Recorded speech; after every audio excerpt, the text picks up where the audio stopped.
Isa lang sa'yo, di ba? Isa lang. Kaya mo yan.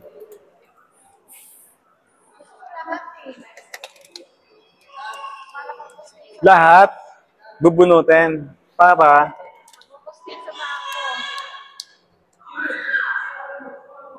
18 hour.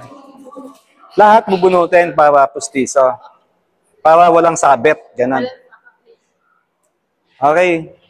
Yung case ni ate naman, yung ugat, naka-expose na, yun, no, sa may ngala-ngala. Kasi, naka-jacket pala si ate. Yung bagang niya sa taas, sa kanan, humaba. Dahil, yung lower bagang niya, ayun, wala na, kumbaga may space. Ang nangyayari, ito, humahaba. Inaabot ng upper molar, yung lower na gilagid.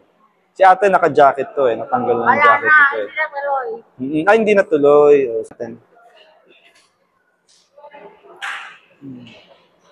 Ay, sorry, tumunog. Ayan, no, may tarta pa ate, oh. Itim. Okay. Isa pa. Isa pa. Okay. Kagat eh. Get well ate. Pagaling kayo.